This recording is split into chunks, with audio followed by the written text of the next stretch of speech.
Curso Fé Católica, com Roberto Tanús. Levando a palavra de Deus ao seu coração.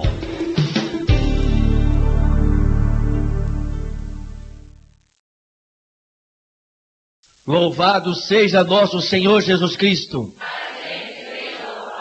Reconciliação e Eucaristia. Falaremos que não basta se confessar só com Deus. Mostraremos que a confissão auricular, ela é um mandamento de Deus, que certos pecados mais graves não podem ser confessados apenas numa confissão entre mim e o meu Deus. Mostraremos também a Eucaristia, que a Eucaristia não é um teatro, não é um faz de conta, mas é Jesus presente. E eu gostaria de começar dando-lhes um testemunho de uma senhora que é de Santa Maria, Rio Grande do Sul. Ela mandou um testemunho com os respectivos laudos médicos em anexo de uma cura obtida pela presença de Jesus na Eucaristia. Há mais ou menos 18 anos atrás, comecei a sentir dores muito fortes nas pernas. Nesse período, tive muitos problemas de varizes que foram se agravando. Diante dessa situação de sofrimento, busquei ajuda médica. Fiz o primeiro exame. O nome é Ecodoppler do SVP do MID. SVP é Sistema Vascular Periférico. MID, membro inferior direito. Ela fez então um exame vascular periférico para verificar como estavam suas veias mais profundas. Investigação ecográfica, onde constatou trombos ecogênicos em veias profundas da panturrilha e outros sintomas. Tomei os medicamentos que o médico mandou, mas as dores não passaram. Voltei a consultar com o mesmo médico, Dr. Adroir Martins, angiologista, em agosto de 1999, que constatou: persistem trombos ecogênicos em veias profundas da panturrilha. E o médico ainda disse que o meu quadro havia agravado bastante, que a medicação não havia dissolvido os trombos. Não restava outra coisa a não ser a amputação da perna direita. Foi muito difícil para mim. Vi que minha situação havia piorado bastante, pois não tinha mais cura. Teria que conviver com aquelas dores insuportáveis até onde fosse permitido. Durante o segundo semestre, participei de um cenáculo em Santa Maria, Rio Grande do Sul, promovido pela Renovação Carismática Católica e tendo como pregador o senhor Roberto Tanús. Nesse evento, com muita fé, busquei ajuda em Cristo. No momento da passagem do Santíssimo, implorei a Jesus que me curasse, pois a dor era crônica e os médicos não podiam fazer mais nada por mim.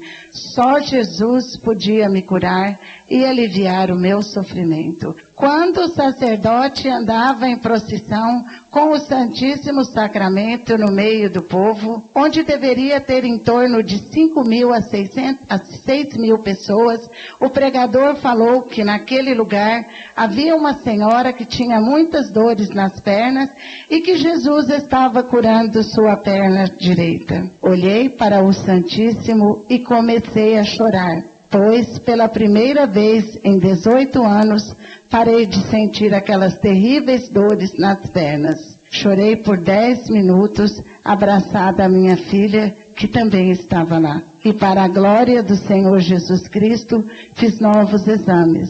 Segundo o exame em anexo, os trombos foram dissolvidos. Estou curada. Jesus, na Eucaristia, realizou aquilo que os médicos não puderam fazer por mim. Instituto de Radiologia São Lucas. Helenita de B. Zeferino, Dr. Adroir Martins, 5/8/99. Investigação ecográfica obtida para controle. Persistem trombos ecogênicos em veias profundas da panturrilha. Ela está lendo um documento assinado pelo médico do dia 5 de agosto de 99, dizendo que estava com trombos ecogênicos em veias profundas da panturrilha. Agora o outro exame, ela vai ler a data agora, que é de um ano depois, ou seja, uma semana depois do encontro que nós estivemos lá. 18/7/2000. Investigação ecográfica obtida para controle. Presentemente, não detectamos trombos no sistema venoso profundo da panturrilha. E acompanha comigo aqui, parecer do especialista. Paciente com excelente evolução médica e sem sintomas no momento. Glória a Deus!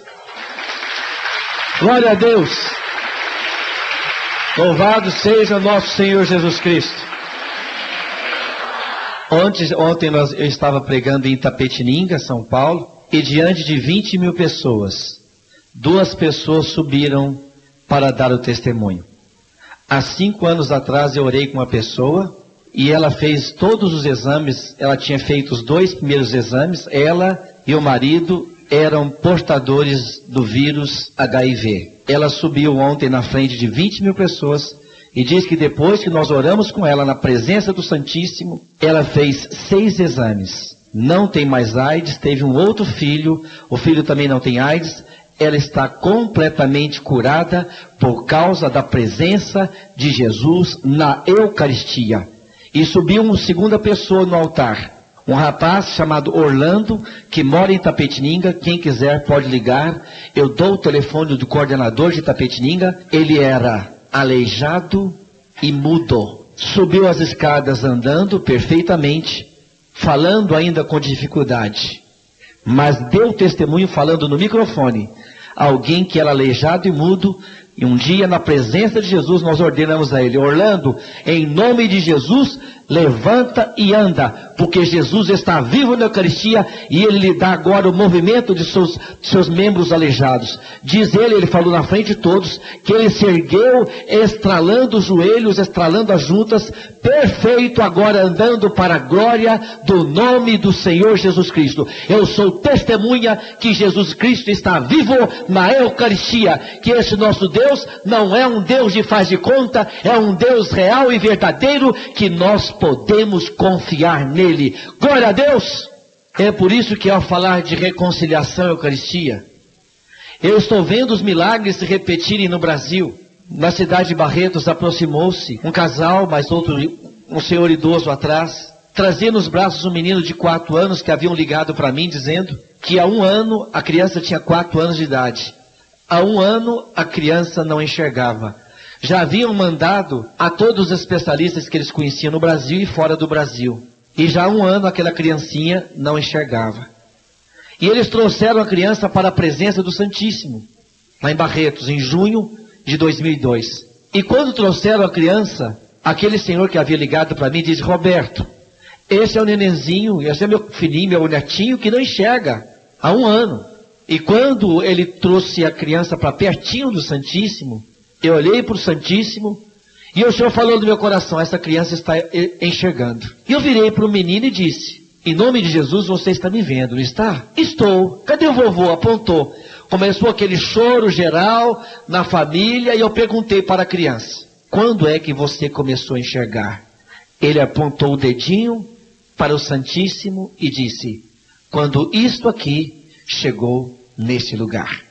Quando isso aqui chegou. Ele nem sabia o que era a presença de Jesus na Eucaristia. E depois ele ainda disse para o seu papai: a primeira coisa que eu vi foi aquilo que está lá no meio dessa coisa bonita brilhar. Jesus no pão da vida.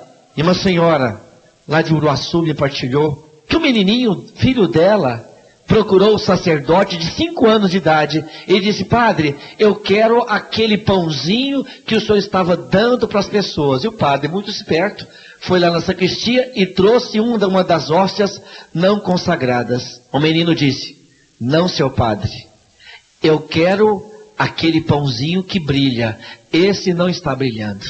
Glória a Deus! Por isso que é tão bom falar desses dois sacramentos. Eu tenho visto no país de norte a sul milagres se repetindo. E eu seria hipócrita se não falasse para vocês. E hoje eu resolvi trazer um testemunho com documentação médica da presença de Jesus na Eucaristia. Mas para que você possa participar desse sacramento de cura e de libertação, eu preciso falar de um outro que antecede este sacramento, que é o sacramento da reconciliação. Vamos abrir a nossa Bíblia no livro dos Números, no capítulo número 5, versículo 5 também. Nós mostraremos agora que desde o Antigo Testamento não existia o costume de confessar-se só com Deus, mas pecados graves tinham que ser confessados diante das pessoas, em público, e não individualmente a pessoa com Deus. Veja o que diz a palavra. Assim eu vou ler nesta tradução da Bíblia João Ferreira de Almeida. Falou mais o Senhor a Moisés dizendo. Quem está falando? É a palavra do Senhor. Diz em versículo 6. Diz aos filhos de Israel: quando homem ou mulher fizer algum de todos os pecados humanos, transgredindo contra o Senhor, tal alma culpada é. E confessará o seu pecado que cometeu. E confessará. O seu pecado que cometeu, pela sua culpa, fará plena restituição, segundo a soma total, e lhe acrescentará sua quinta parte, e dará àquele contra quem se fez culpado. Além da pessoa ter que confessar publicamente o seu pecado, ela tinha que restituir uma quinta parte, 20%, à pessoa que ela tivesse lesado, ou seja, a confissão tinha que ser pública e também a restituição tinha que ser pública. O melhor exemplo que nós podemos mostrar de uma confissão pública, inclusive de um pecado muito pessoal, um pecado grave, um pecado feito às escondidas. Se essa pessoa quisesse, ela poderia ter se mantido oculto, mas não, essa pessoa confessou um pecado grave publicamente. A história está em 2 capítulos do segundo livro de Samuel. É o capítulo 11 e o capítulo 12. Nesses 2 capítulos, a história de Deus, a palavra de Deus nos conta que um dia o profeta Natã foi procurar Davi, dizendo-lhe: Davi, aconteceu um dia que havia um homem que tinha uma única ovelhinha. Essa ovelhinha comia da sua mesa, dormia na sua cama. Era a única ovelhinha daquele homem pobre. Vizinho àquele homem pobre havia um homem muito rico, dono de muitos bois e ovelhas. E chegando um convidado à sua mesa, ao invés de tomar uma de suas ovelhas, arrebatou à força a única ovelhinha que aquele pobre possuía, a matou e a serviu ao seu convidado. Davi, o que este homem merece? E Davi, todo irado, disse: este homem merece a morte.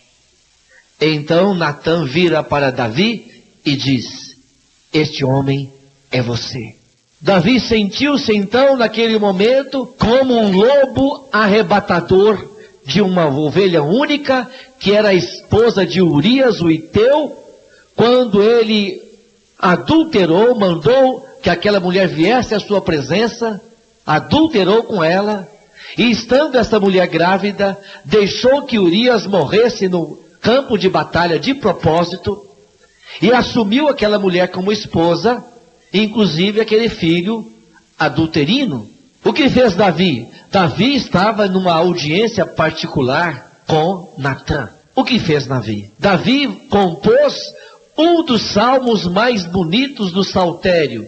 Ora, os salmos são cânticos, os salmos são músicas, e se você tomar a sua Bíblia, no salmo número 50, quem tem a Bíblia como a minha, João Ferreira de Almeida, é o 51. E na introdução, a introdução é o próprio versículo 1.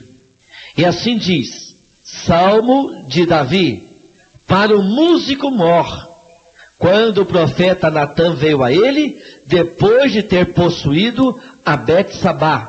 Ou seja, aqui está muito claro que Davi mandou um salmo, compôs um salmo, fez um salmo penitencial por causa do pecado que havia cometido com Betsabé. Queridos irmãos e irmãs, algum de vocês, por acaso, teria essa coragem? Imagine que o meu irmão, Vicente, casado, saiu com a maricota e ele resolveu fazer um salmo penitencial. E ele vem na frente de toda a assembleia, de todos nós presentes, e sobe em cima da mesa e começa a cantar um salmo penitencial. Perdão, Senhor, porque saí com a maricota. E aí? Você teria coragem, Vicente? É difícil, né? É difícil. Mas essa foi a coragem que teve Davi, de apresentar-se diante da assembleia e confessar publicamente o seu pecado. Por isso Davi, ele era tão querido por Deus e Deus o perdoou, porque Deus ama a sinceridade de coração. Tem um outro salmo penitencial, também escrito por Davi, que é o salmo número 23 ou 24 da Bíblia hebraica. Veja, o Senhor é... Vai para o versículo 3, primeiro, versículo 3. Versículo 3. Ou de permanecer no lugar santo, o que tem as mãos limpas e o coração puro, cujo espírito não busca as vaidades, nem perjura para enganar o seu próximo, este terá a bênção do Senhor e a recompensa de Deus, seu Salvador. Quem pode se aproximar do Senhor? Quem tem as mãos e o coração? E como que nós podemos ter esse coração limpo? Essas mãos puras, como nós podemos ter? Sabe como? Davi faz outro salmo penitencial. Abra o 31 agora. Olha o que diz o Salmo 31. Ou da Bíblia de tradução protestante, 32. Da Bíblia de Jerusalém também, 32. Versículo 1. Feliz aquele cuja iniquidade foi perdoada, cujo foi absolvido.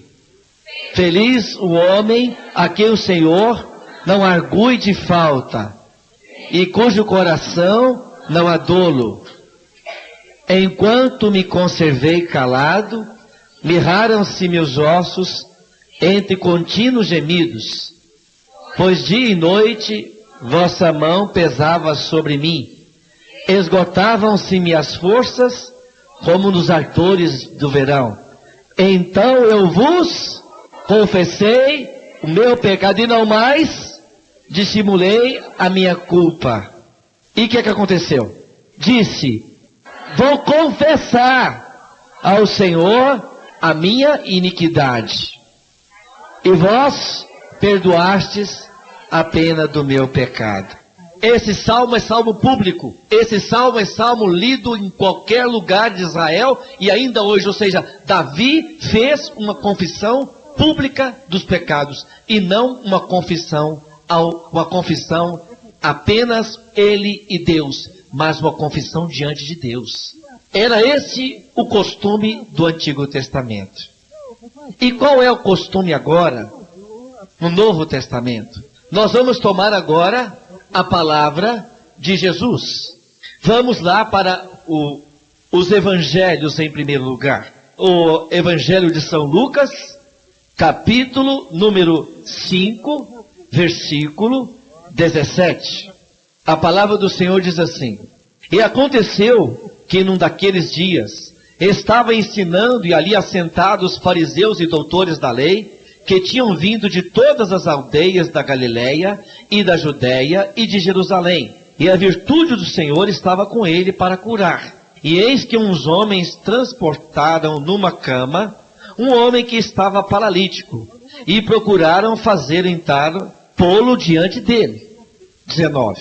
Não achando por onde o pudessem levar, por causa da multidão, subiram ao telhado, vendo-lhes o Senhor a sua fé. O que Jesus viu? Viu a fé do paralítico ou dos amigos do paralítico? Jesus falou então para aquele paralítico: perdoados te são os teus pecados. Mas aqui no versículo 21, a palavra do Senhor diz assim: e os escribas e os fariseus começaram a razoar, dizendo: quem é este que diz blasfêmias? Quem pode perdoar pecados, senão só Deus? Quem pode perdoar pecados, senão só Deus? Este é o argumento protestante, que fala que não adianta você confessar pecado, que só Deus pode perdoar pecado. E está escrito na palavra, está escrito em Lucas 1:5, versículo 21. Quem pode perdoar pecado senão só Deus? Então você não precisa mais, não adianta você confessar pecado com o sacerdote, que só Deus pode perdoar pecado. Como é que você sai dessa? Esse é o argumento protestante. Vamos lembrar a regra de ouro da teologia: texto no contexto, para não virar pretexto. A primeira coisa que os nossos olhos devem olhar: quem está dizendo? É Jesus ou é fariseu? É fariseu. E tem muita gente indo na conversa de fariseu, acreditando que só Deus pode perdoar pecados. Sim, só Ele. Mas existe um detalhe importante: Ele instituiu pessoas para perdoar em nome dEle. Só Ele perdoa. Esta mesma passagem, o mesmo paralítico, os mesmos 4 amigos, essa mesma passagem é contada também agora por São Marcos e São Mateus. O São Mateus conta no capítulo 9. Eu já vou direto no versículo 8. É a mesma história, é o mesmo paralítico, mas São Mateus, ele faz uma conclusão impressionante desta passagem. Ele faz uma conclusão dizendo o seguinte, aqui no versículo número 8. E a multidão, vendo isso, maravilhou-se e glorificou a Deus, que dera tal poder aos homens. Que dera tal poder a quem? Que poder que Deus deu aos homens? De perdoar pecados. Mas quem perdoa é o homem? Não. Jesus instituiu o sacerdócio, e com o sacerdócio ele deu uma ordem aos seus sacerdotes: perdoa quem merecer perdão e não perdoa quem não merecer o perdão. Vamos lá para João, capítulo 20, versículo 22. Evangelho de São João, 20, 22.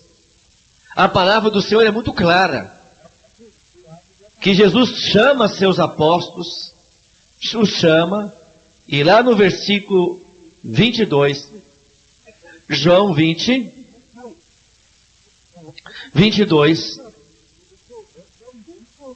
no 21 ele mostra que há um poder dado pelo Espírito Santo a eles. O 21 ainda diz assim: disse-lhes, pois, Jesus outra vez: paz seja convosco, assim como o Pai me enviou, também eu vos envio a vós.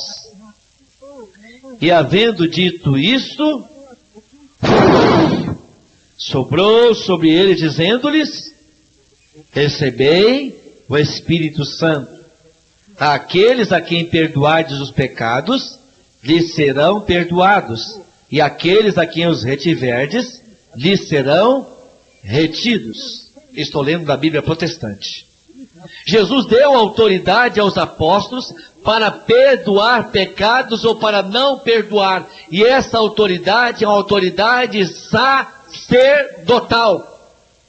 Essa autoridade, esse poder, Deus deu a homens fracos como nós. Hebreus capítulo 5, versículo de 1 a 4. Hebreus 5, de 1 a 4. Este poder que Jesus deu aos sacerdotes do Novo Testamento, porque foram os sacerdotes do Antigo Testamento que crucificaram Jesus. Agora os sacerdotes do Novo Testamento, em nome de Jesus crucificado, que perdoou nossos pecados pelo seu sangue derramado no madeiro, Jesus agora, através dos novos sacerdotes, nos perdoa os pecados pela morte e ressurreição de Jesus por cada um de nós. Hebreus 5, versículo 1 e seguintes. Assim diz a carta aos Hebreus. Porque todo sumo sacerdote tomado dentre os homens é constituído a favor dos homens nas coisas concernentes a Deus, para que ofereça dons e sacrifícios pelos pecados, e possa compadecer-se dos ignorantes e errados, pois também ele mesmo está rodeado de fraqueza. Ou seja, Jesus escolheu homens fracos para no nome dele perdoar pecados, eles mesmos rodeados de fraquezas, mas o poder que Deus deu a eles vem do céu, e eles perdoam os pecados não em virtude de um poder que eles têm, mas de um mandato recebido e enviado pelo Espírito Santo com essa missão especial de perdoar os pecados. São Paulo ainda nos fala, volte algumas folhas, você vai encontrar segunda carta de São Paulo aos Coríntios, no capítulo 5, versículo 18. E tudo isso provém de Deus, que nos reconciliou consigo mesmo por Jesus Cristo e nos deu o ministério da reconciliação. Jesus deu esse ministério da reconciliação a quem? Àqueles que ele soprou logo após ele ter sido ressuscitado. Ele soprou sobre os apóstolos e diz: recebei o Espírito Santo, aqueles a quem perdoar os pecados serão perdoados. Aqui Jesus mostra através de São Paulo que esse ministério da reconciliação foi dado aos sacerdotes. Versículo 19. Isto é, Deus estava em Cristo reconciliando consigo o mundo, não lhes imputando seus pecados, e pôs em nós a palavra da reconciliação. Quando é que Jesus colocou sobre os apóstolos a palavra da reconciliação? Quando ele assoprou sobre eles e lhes deu o Espírito Santo. São Paulo está dizendo que Jesus foi ele mesmo, pela virtude de ele ter morrido na cruz e ressuscitado, ele colocou nos lábios dos apóstolos a palavra da reconciliação. 20. De sorte que somos embaixadores da parte de Cristo, como se Deus por nós rogasse. Veja bem, olha o que São Paulo está dizendo, que ele se tornou como sacerdote, e os sacerdotes se tornaram embaixadores em nome de Deus. O embaixador, ele vai para outro país, para representar o país, para fechar acordos, para declaração de paz ou declaração de guerra, mas ele vai em nome do país e investido com a autoridade do presidente. E aqui na terra, aqueles que são os embaixadores do céu para ministrar o perdão são os sacerdotes. Abra agora na carta de São Tiago. E o capítulo é o 5, e o versículo é o 16 e seguintes, mas eu vou lá direto no 16. Começaria um pouco antes, se vocês quiserem, no 13. Estas coisas os escrevi a vós, aos que credes no nome do Filho de Deus, para que saibais que tendes a vida eterna e para que creais no nome do Filho de Deus. Assim diz o versículo 13. Está alguém entre vós aflito? Ore. Está alguém contente? Cante louvores. 14. Alguém entre vós está doente? Chame os presbíteros da igreja e orem por ele, ungindo-o com azeite em nome do Senhor. Eu estou lendo numa tradução da Bíblia, João Ferreira de Almeida, que se alguém estiver doente, triste, chame quem? Os presbíteros. E o que vem a ser um presbítero? É a mesma coisa que sacerdote. Por que entre os meus irmãos protestantes não existe o sacerdócio? Chame os presbíteros. Não fala chame os pastores. E o presbitério é o primeiro grau do sacerdócio. Mas veja o que diz o versículo 16. Confessai as vossas culpas uns aos outros e orai uns pelos outros para que sarais. A palavra do Senhor fala: confessai os vossos pecados só a Deus. Mas o que a palavra de Deus fala? Confessai os vossos pecados uns aos outros. Para quê? Sareios, para que sejais curados. Ora, a palavra de Deus está dizendo somente a Deus? E para quem você pode confessar na certeza de que seu pecado é perdoado? Para quem você se confessa? Para aquele que recebeu o mandato de perdoar pecado. Isso é, os sacerdotes ordenados por Jesus Cristo e aqueles que depois de Jesus Cristo, os próprios apóstolos impunham as mãos sobre eles para que recebessem também o grau sacerdotal. Como nós podemos abrir na carta de São Timóteo, 2 Timóteo 1,6. Lá no 5, São Paulo relembra que São Timóteo ele era membro de uma família de fé. Por isso que ele recebeu o sacerdócio. Veja o versículo 5. Trazendo à memória a fé, não fingida que em ti há, a qual habitou primeiro em tua avó Lóide, e em tua mãe Eunice, e eu estou certo que também habita em ti. Isso é lindo. Esse versículo 5 de 2 Timóteo 1:5 fala por que São Timóteo se tornou sacerdote. Porque a avó era religiosa, e depois da avó, a mãe era religiosa, e depois da mãe, o filho era religioso. Ou seja, São Timóteo ele morava numa família de fé, daí que saiu o sacerdote. E versículo 6, São Paulo fala assim: cujo motivo te lembro, que despertes o dom de Deus que existe em ti, pela imposição de minhas mãos. Porque Deus não nos deu o espírito de temor, mas de fortaleza, e de amor e de moderação.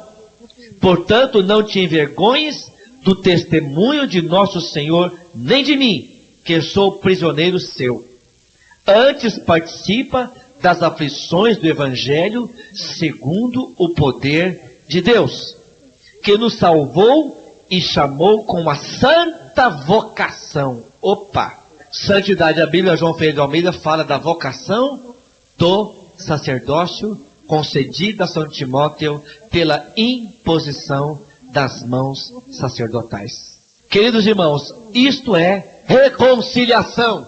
É o momento em que você busca um homem com fraquezas como cada um de nós, mas que recebeu uma investidura sacerdotal dada pelo próprio Jesus, e o padre, quando perdoa o pecado, não perdoa em nome de si mesmo, mas em nome do próprio Jesus Cristo.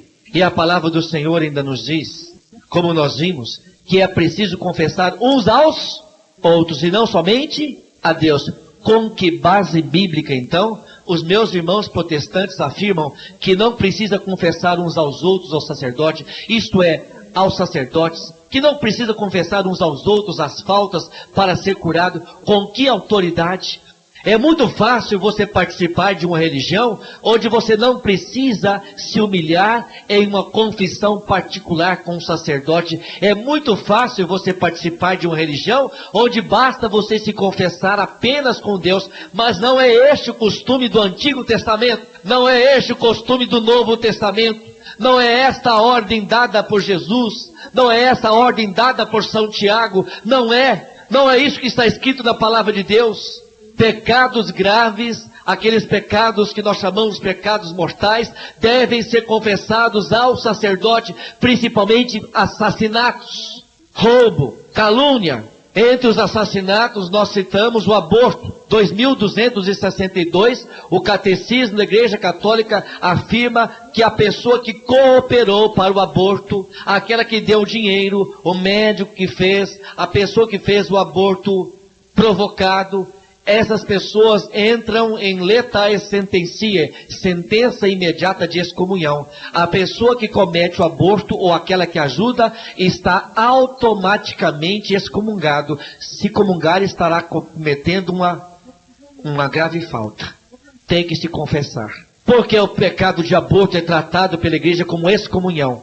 Porque a mulher não tem direito à vida do filho. Ela tem o direito sobre o seu corpo. Aquele coraçãozinho que está batendo lá, bate independente do dela. Bate num ritmo diferente. Já tem sentimentos. Já foi comprovado pela psicologia que um feto com 7 semanas, que nem dá para ver, já tem reações. Ou seja, ele já reage ao calor e ao frio, ele já tem sentimentos. Como que alguém pode querer abortar, matar uma criança indefesa, que não lhe pertencem. Ah, Roberto, mas e se for estupro? E se a pessoa foi estuprada? Ora, um erro não compensa o outro. Se a pessoa foi estuprada e está com um filho indesejado dentro de si, por que você vai matar? Você foi estuprada, mas não foi morta. Não mataram você, e agora você quer cometer um pecado contra o neném, pecado maior do que fizeram com você, assassinato. Pelo menos você tentou se defender desse agressor imundo, mas o feto não tem como se defender. Por isso a igreja toma a defesa do feto e fala que esse tipo de pecado gera excomunhão. Mas existem outros pecados graves, como adultério, que não podem ser escondidos. É preciso confessar. Quem de vocês aqui, irmãos e irmãs, quem de vocês aqui que dormiria com um escorpião debaixo do lençol? Você dormia com a cascavel debaixo do travesseiro? Pois existe algo pior do que cascavel e do que o escorpião, o pecado mortal. O Catecismo da Igreja Católica, número 1035, fala assim: as almas dos que morrem em estado de pecado mortal, após a morte a sua alma desce imediatamente ao inferno. Não sou eu quem digo isso, é a doutrina da igreja baseada na Bíblia. A pessoa que morre em estado de pecado mortal, sem confissão e sem arrependimento, a alma desce imediatamente aos infernos. É por isso que você não pode passar muito tempo sem confissão.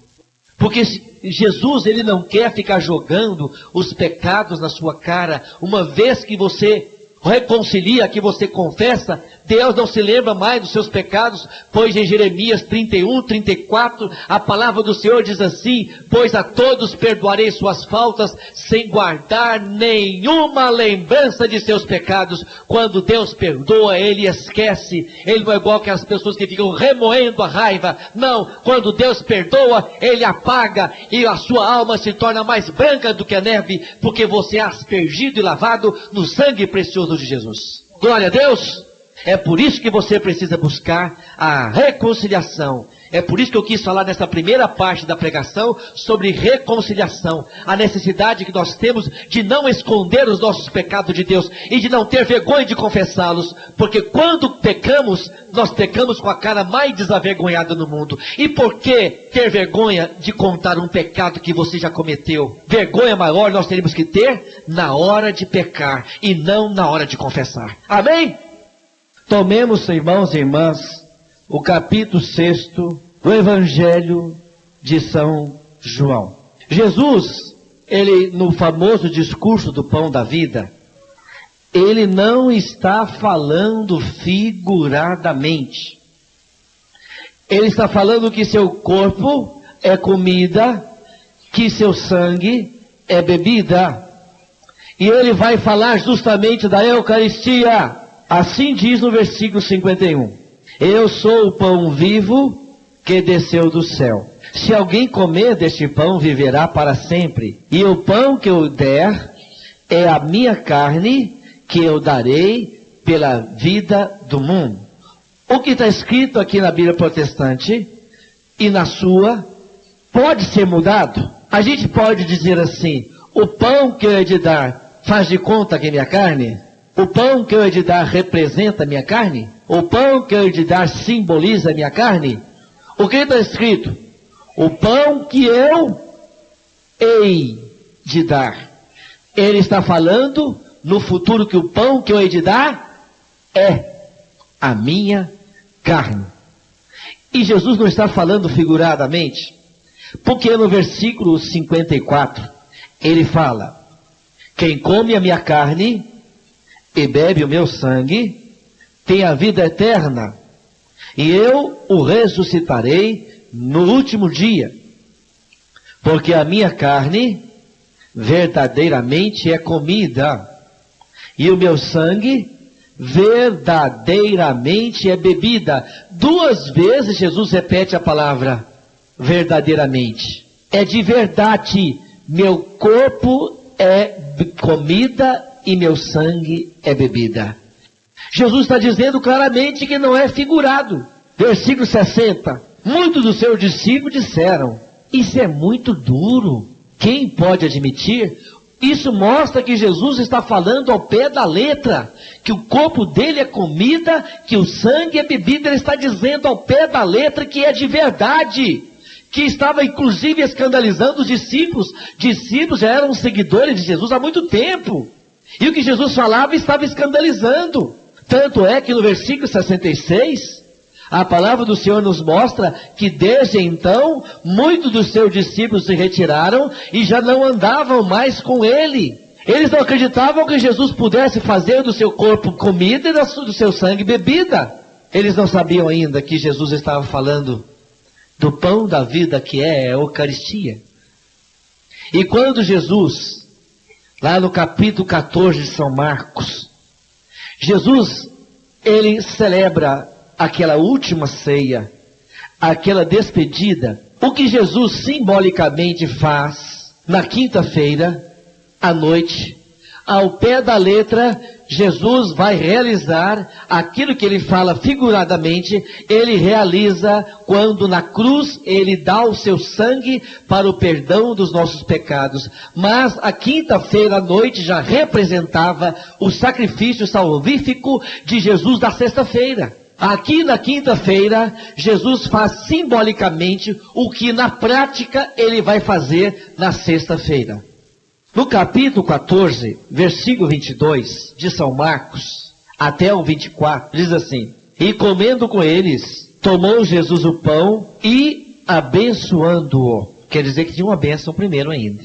O partiu e deu-lhe e disse: Tomai e comei, isto é o meu corpo.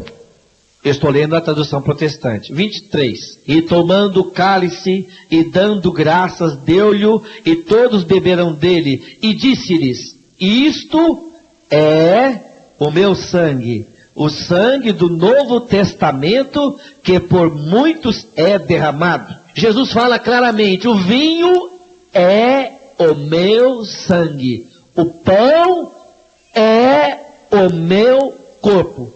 Jesus está falando alguma coisa errada? Não. Ele está dizendo que o pão é e o vinho é o meu sangue. Depois Jesus vai ser crucificado. Mas primeiro Jesus é amarrado numa quinta-feira. Ele passa toda quinta-feira até a sexta de manhã amarrado. Na sexta-feira crucificam Jesus na cruz, tirando todo o corpo do sangue dele. A crucifixão, a pessoa morre por duas causas: asfixia e por esgotamento sanguíneo. Jesus tem todo o seu corpo separado do seu sangue. É essa a morte de Jesus. Tanto que o peito aberto de Jesus saiu sangue e água. Já não havia mais sangue para sair. Saiu todo o sangue do seu corpo. E Jesus, ele na prática fez o que ele anunciou na quinta. Por que Jesus escolheu justamente a véspera da Páscoa dos judeus? Porque Jesus queria lembrar a todos nós que os judeus, eles começavam a Páscoa na quinta-feira. Na quinta-feira era ordenado, está na lei de Moisés, que era ordenado que os sacerdotes tomassem o cordeiro pascal e amarrassem ele e deixassem o cordeiro amarrado já da quinta para a sexta. Era a lei de Moisés que mandava. E aquela quinta era a quinta-feira solene dos judeus, onde todos os sacerdotes, eles se uniam para amarrar o cordeiro pascal. Jesus foi amarrado na quinta-feira. E vocês se lembram como é que Jesus foi apresentado por João Batista lá no Rio Jordão? Eis o Cordeiro de Deus que tira e carrega o pecado do mundo. Jesus é o cordeiro amarrado na quinta-feira.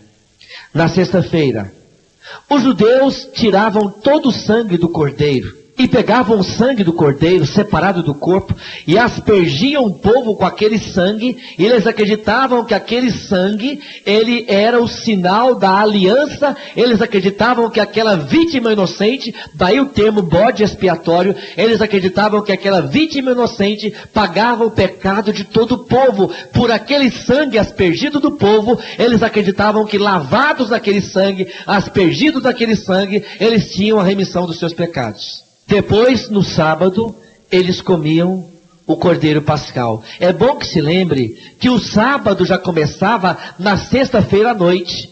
O anoitecer da sexta para eles já é sábado.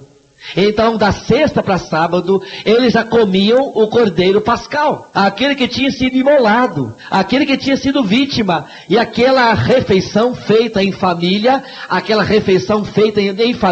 era o sinal que Deus estava nos dando a reconciliação e estava alimentando o povo com a esperança da terra prometida que seria tomada posse para sempre. É bonito ou não é bonito?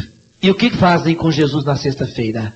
Todo o seu corpo é separado do seu sangue. Mas, para inaugurar um novo tempo, Jesus não ressuscita no sábado, mas no domingo. Domingo em latim significa dies Domini, ou dia do Senhor. Inaugurando um novo tempo, aquelas mulheres vão ao sepulcro. Onde está Jesus?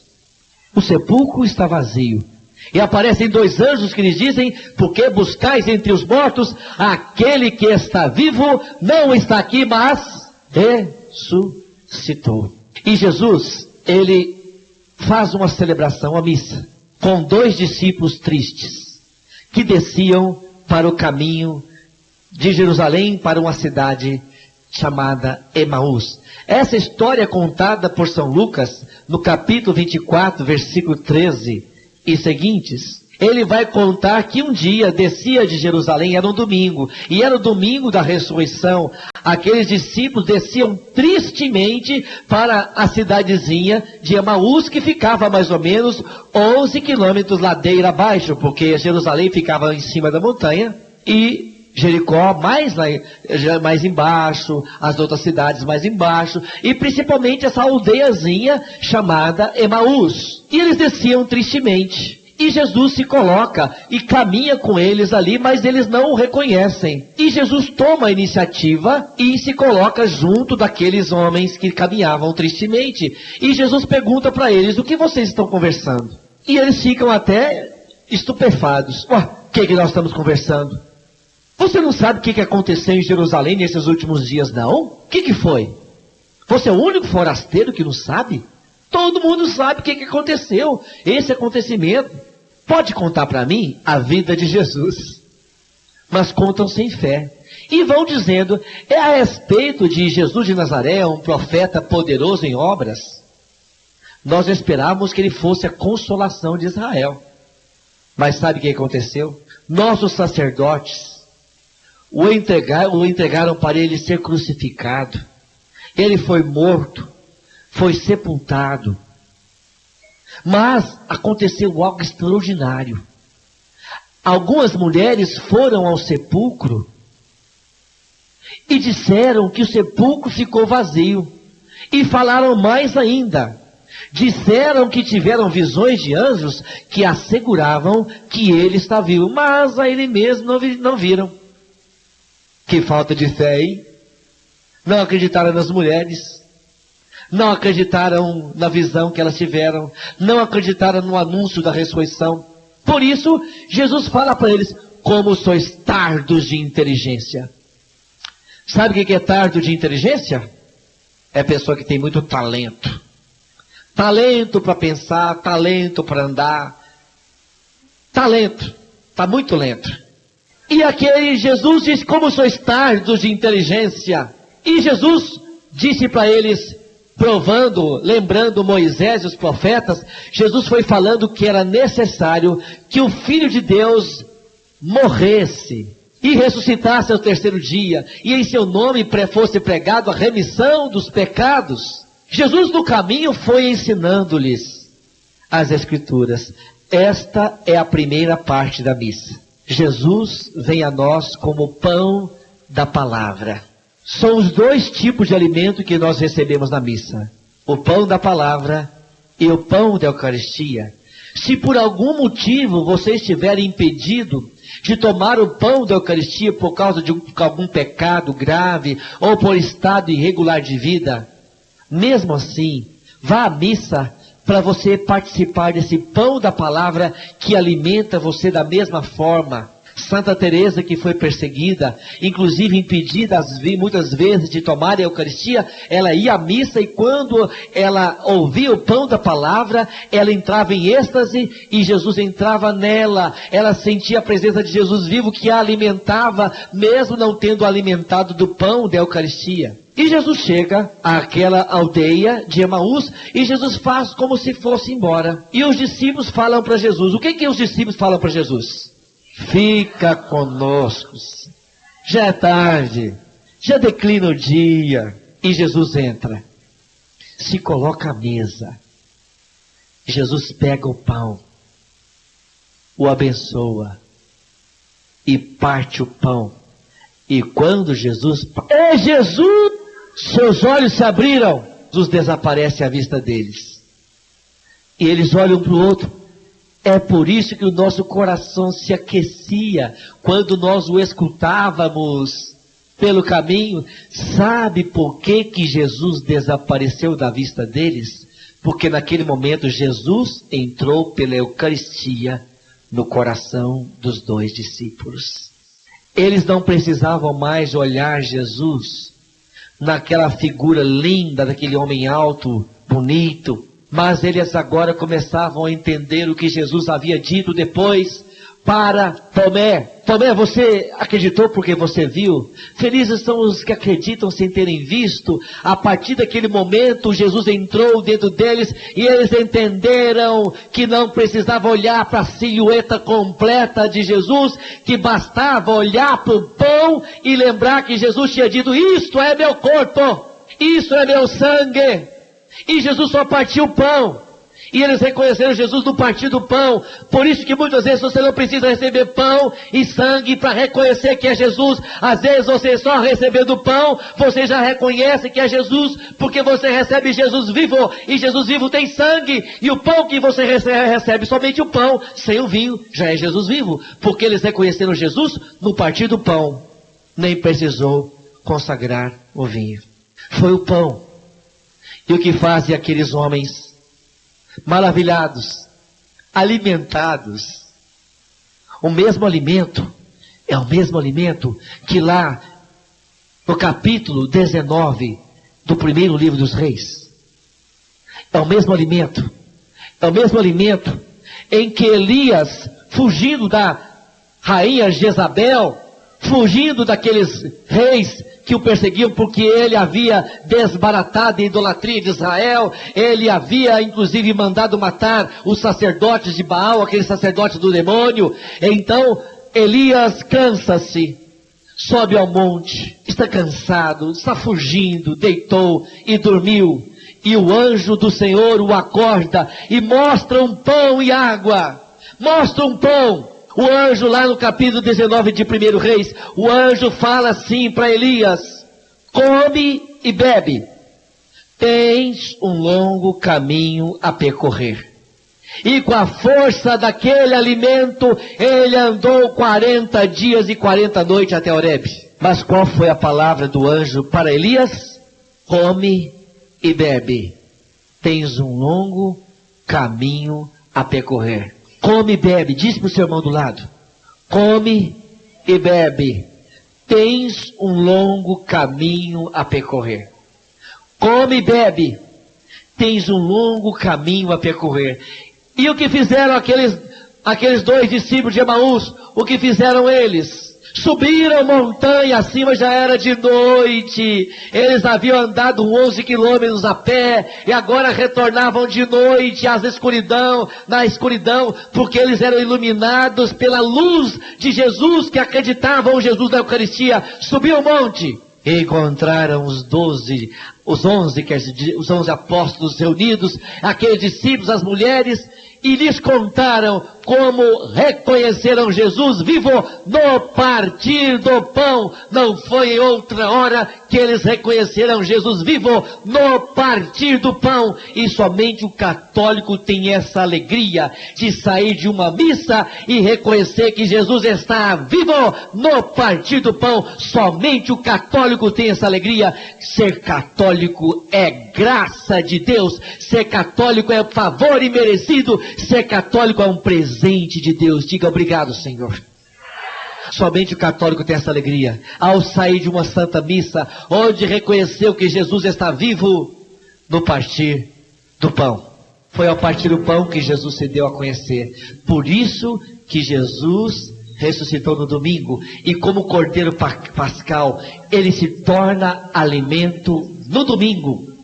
E como dizia Frei Damião, um domingo sem missa é uma semana sem Deus. Você não pode ficar sem esse alimento. Mas entre os irmãos protestantes, eles não acreditam que é o corpo de Cristo. É apenas uma representação. Eu amo meus irmãos protestantes. Eles têm muitas coisas bonitas, pregações lindas, mas falta algo importante. Veja agora 1 Coríntios capítulo número 11, versículo 23 ao 30. 1 Coríntios 11, 23 ao 30. Essa leitura é feita entre os meus irmãos protestantes, quando antecede a ceia. Neste momento solene, nas igrejas protestantes é feito assim. O pastor distribui a todos pequenos cálices contendo suco de uva ou vinho. E ele distribui pequenos pedaços de pão. E ele, antes de distribuir, ele faz essa leitura de 1 Coríntios, capítulo 11, versículo 23 ao 30, que eu vou ler, inclusive, numa Bíblia de tradução que eles fazem essa mesma leitura lá entre eles.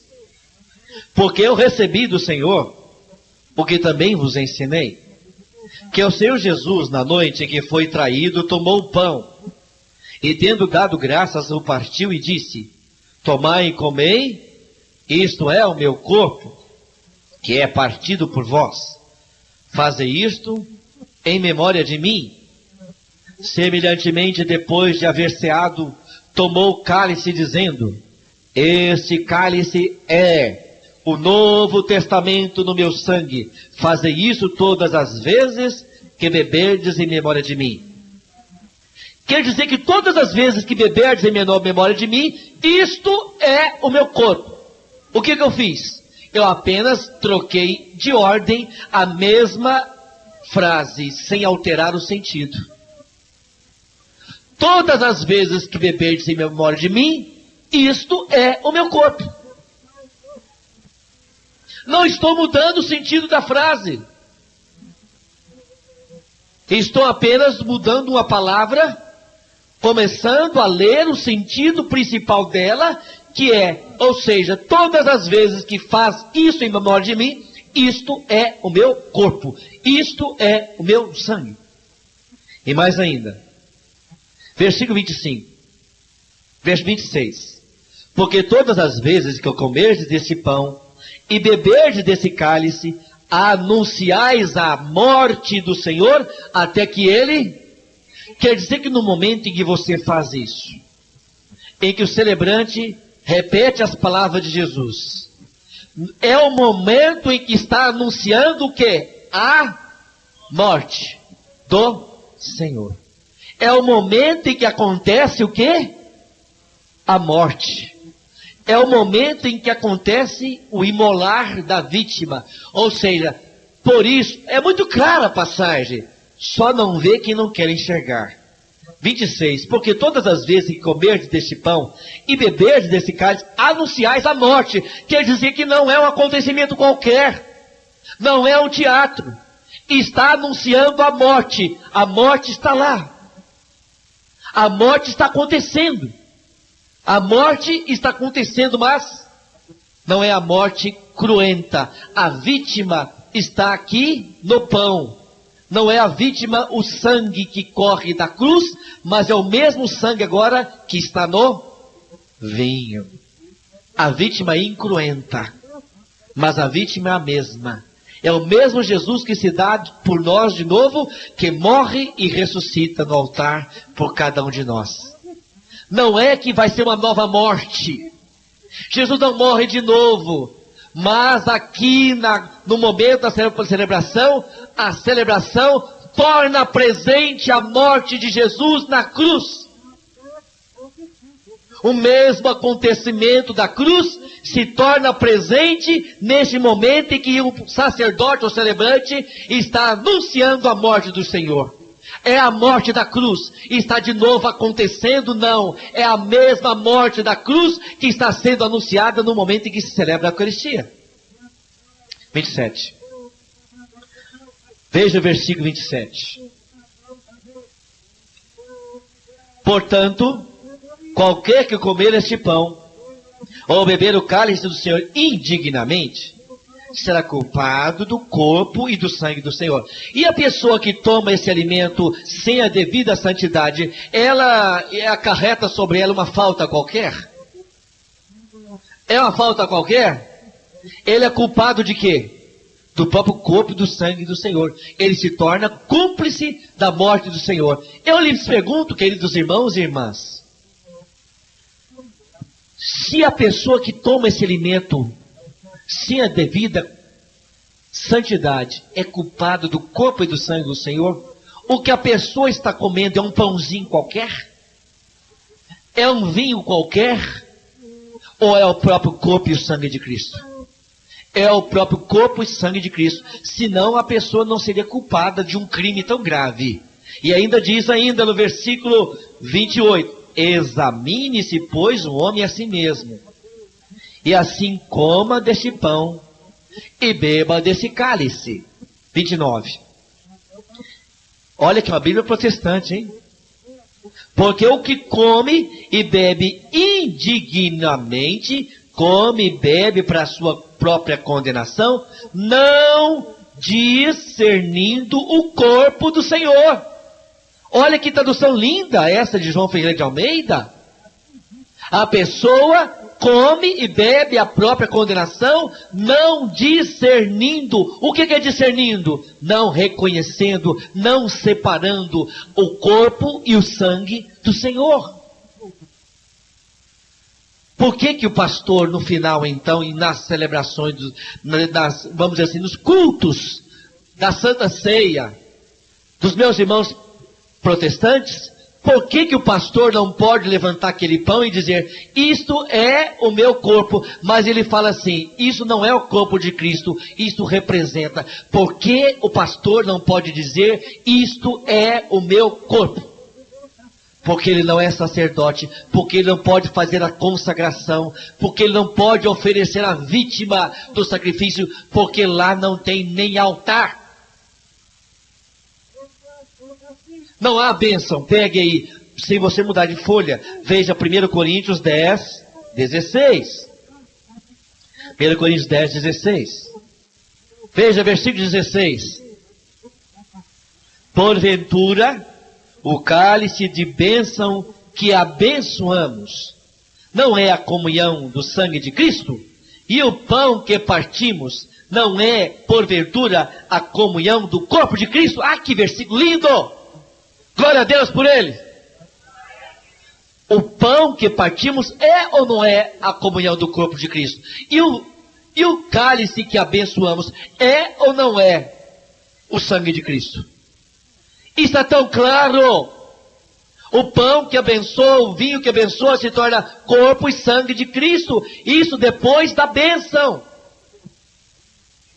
Não há essa oração da bênção. Porque não se pode abençoar, não são mãos sacerdotais. Não se pode fazer a oferenda do sacrifício. Não existe altar. Pegue lá, por favor. Apocalipse 8. Não existe altar. Não tem. Falta. Você entra numa igreja protestante, é vazia. Só tem um púlpito e um lugar para o ministério de música, mas fica faltando alguma coisa. Não tem altar, não tem sacrário. É vazio. É um salão com uma reunião de pessoas, mas falta alguma coisa. E Apocalipse não falta o altar. Na igreja católica não falta o altar. Existe até uma música protestante que é cantada pelo padre Marcelo Rossi. Tem anjos voando no meio do povo, em cima do altar, vindo e descendo. Fala ou não fala a palavra altar? Em cima do? Ué, mas se é uma Bíblia protestante, se é uma música protestante, e em cima do altar, onde é que se pousa os anjos se lá não tem altar? Não tem altar. Então por que eles fizeram essa música protestante? Para nós católicos cantarmos. Olha o capítulo 7, versículo 15. 7,14. Vou começar no 7,14 para você entender. Olha o 7,14 para você entender. E disse-lhe, Senhor, olha o 13 para você entender. E um dos anciãos me falou, dizendo, estes estão vestidos de vestes brancas. Quem são e de onde vieram? Como é que o sacerdote se veste? Como é? Vestes brancas. Quem são estes? Vamos lá.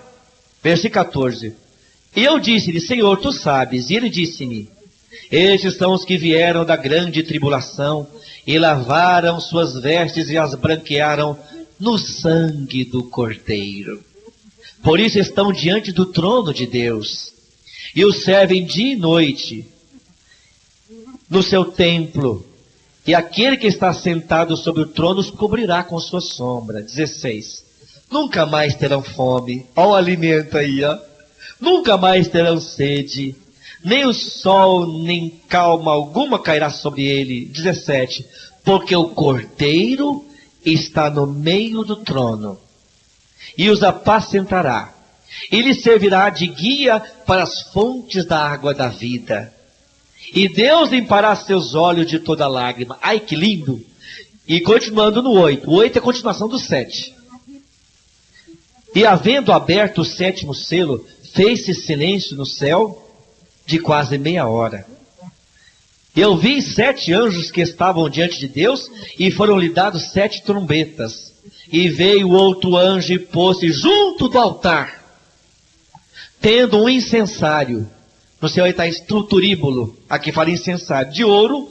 E lhe foi dado muito ouro, e foi dado muito incenso, quero dizer, para o pôr com a oração de todos os santos sob o altar de ouro que está diante do trono.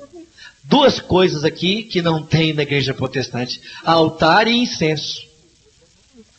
Na missa católica, na celebração do culto da missa, da ceia do Senhor, você não só come, você não só bebe, você não só sente na celebração apenas os sentidos da audição, da visão e do paladar, mas na igreja católica também toca você com o olfato, que é o incenso que sobe. Isso só existe na igreja católica.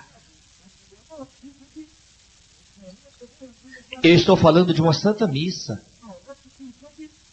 Agora você começa a entender por que a igreja católica leva tão a sério a Eucaristia, que não é só pão, é Jesus presente. Ora, nós sabemos que Jesus, enquanto ele estava no mundo, ele desafiou as leis da física. Ele, enquanto esteve no mundo, Mateus 14, ele andou sobre o mar, desafiando as leis da física, e era o corpo dele mesmo, não era poder da mente não, que nunca ninguém com controle mental conseguiu andar em cima de água. Pode caminhar em cima de brasa, mas não em cima da água. Ninguém. E era o corpo dele mesmo, não era outro corpo. E quando Jesus ressuscitou, e ele passou por portas e paredes fechadas com seu corpo ressurrecto, e não era o corpo de um fantasma, tanto que Jesus ainda depois da ressurreição, trazia no seu corpo as marcas da paixão. Tanto que ele ainda fala para Tomé, põe tua mão aqui na minha mão, introduz tua mão no meu lado. E ainda diz àqueles apóstolos que ainda estavam ainda amedrontados e ainda estavam incrédulos, vocês têm alguma coisa para comer aqui? Eles lhe deram pão e peixe. E à vista deles, Jesus comeu pão e peixe para mostrar que ele tinha um corpo ressurrecto que é capaz de passar por portas e paredes fechadas. Ora, e Jesus quis que seu corpo fosse pão. Um dia um protestante disse para mim, mas como que Jesus pode caber num pãozinho desse tamanhozinho? E eu disse para ele, se cabe no seu mísero coração, por que não pode caber em um pão? Se ele mesmo diz, isto é meu corpo. Ah, mas quando se divide o pão, Jesus fica dividido. Ah, é? E quando você pega um pedaço de imã, quebro esse imã e te dou metade de um imã, e fico com metade de um imã, você recebeu metade de um imã ou um imã? Você recebeu um ímã que, mesmo sendo metade, ele possui as mesmas características magnéticas de atrair os metais. E se você esfarelar e até aquele esfarelinho de ímã continua sendo ímã? Se isso acontece com um elemento da natureza, por que não acontece com aquele que fez a natureza? É por isso que quando você for receber Jesus, faça de sua mão um trono. Se você prefere comungar na boca, isso é questão sua. Tem gente que fala assim, mas a mão é muito suja. Tem algo mais sujo do que a boca quando fala besteiras? Então não é a parte do corpo que vai se tornar você mais puro ou menos impuro. Então se você vai tomar a Eucaristia, tome, faça da sua mão um trono e com a outra mão comungue. Verifique se não ficou uma migalhinha na sua mão, porque se lhe dessem ouro em pó, você deixaria perder uma fagulhinha desse ouro em pó? Deixaria? E que você recebe mesmo uma fagulhinha, mesmo uma migalhinha, e Jesus está ali por inteiro. Por inteiro. Jesus está vivo por inteiro em cada pedaço da Eucaristia. E mesmo que você não receba Jesus nas duas espécies, você está recebendo Jesus ressuscitado. E por isso que quando o sacerdote ele vem diante do altar, ele abaixa-se, ele beija o altar. Sabe por que Jesus beija o altar? O altar é Cristo. Jesus na cruz ele se torna ao mesmo tempo sacerdote, altar e cordeiro. Existe algo que se chama missa negra. Você sabe o que é missa negra? É uma missa satânica que é feita pelos adoradores de Satã. Sabe como que eles fazem a adoração a Satã? Eles colocam em cima de uma mesa uma prostituta nua. O altar da missa negra é uma prostituta nua. E eles pegam a hóstia consagrada que roubaram, profanam a hóstia em cima da mulher, quebram uma imagem de Nossa Senhora, xingando Nossa Senhora e xingando a Santa Hóstia. Horrível? Mas eu vou dizer uma coisa para vocês. Há algo de maravilhoso por trás disso. Se Satanás quer tanto profanar a Santa Hóstia, é porque ele tem certeza que ali está o corpo de Cristo. Se ele quer profanar uma imagem de Maria, é que sabe que essa imagem é sinal de alguém muito santo, que tanto a Eucaristia quanto Maria nos levam para o céu. Quando os sacerdotes, ele abaixa e beija o altar, é Jesus. E aquele pano branco que está sob o altar é o sudário, aquela mortalha que cobriu o corpo de Jesus. E quando o sacerdote consagra em separado as duas espécies, para lembrar que Jesus também, ele teve seu corpo separado do seu sangue.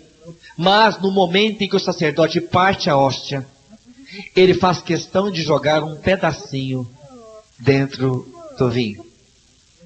É o anúncio do sacerdote do corpo que se une ao sangue. Você não recebe um corpo morto, você recebe Jesus ressuscitado. Você recebe Jesus vivo. E eu sou testemunha dessa presença viva, que não é só pão, que não é só vinho.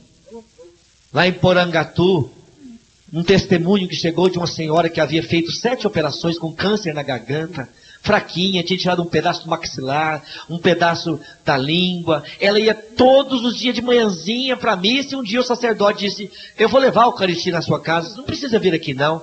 E ela disse, não, seu padre, enquanto eu tiver força, o senhor não pode me impedir que eu veja com meus olhos o milagre que só acontece aqui nesse altar. Aqui eu vejo o milagre. O pão se torna carne. O vinho se torna sangue.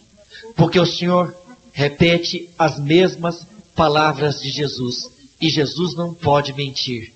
E se o Senhor repete as mesmas palavras que Ele mandou repetir, que Ele mandou falar, aqui acontece um milagre. Padre, eu sei que entre os meus irmãos protestantes tem muitas pregações bonitas, mas lá não acontece um milagre que eu só vejo acontecer aqui. E para mim não existe missinha ou missa grande. Não existe, tudo é missa. Mesmo que o padre fala pouquinho, fala pouco, fale bem ou fale mal, mesmo assim existe algo que nenhum pastor pode fazer. O pastor não pode celebrar uma missa.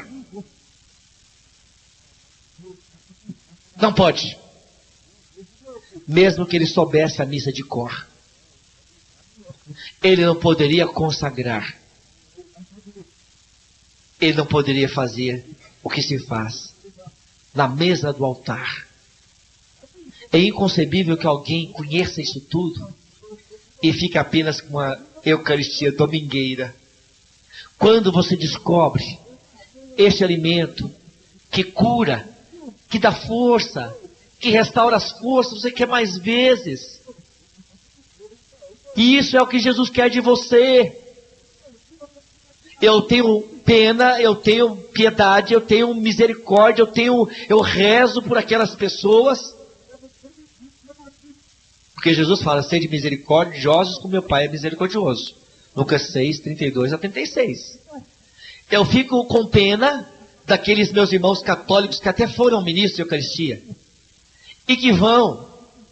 E me desculpem, meus irmãos, não estou agredindo ninguém nas minhas pregações. Eu estou procurando ser amoroso, mas que me desculpem, não é teatro que se faz na Igreja Católica. E lá entre os meus irmãos é apenas um memorial, uma lembrança, um teatro. E estou apenas lembrando.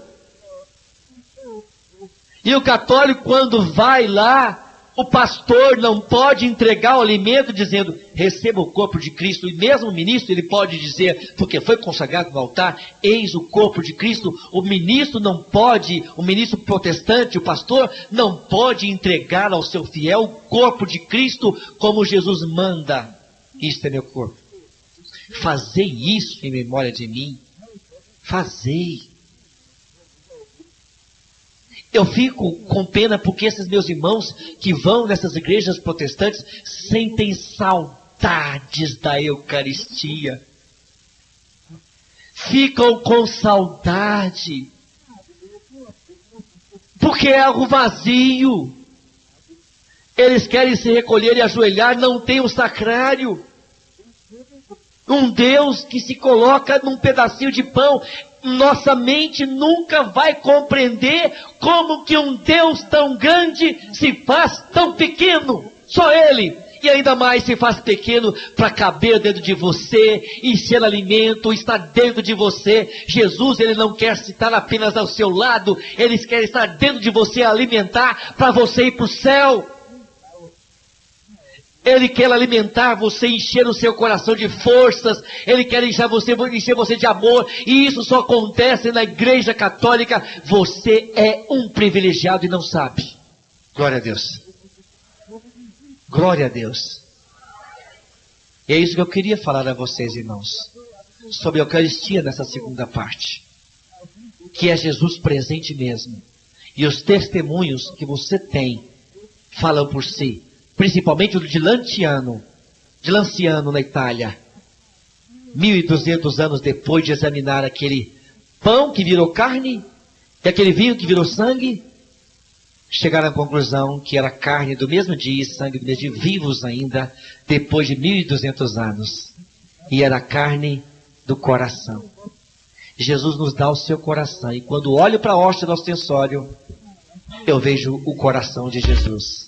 Onde Jesus está na hóstia, por inteiro, corpo, alma e divindade.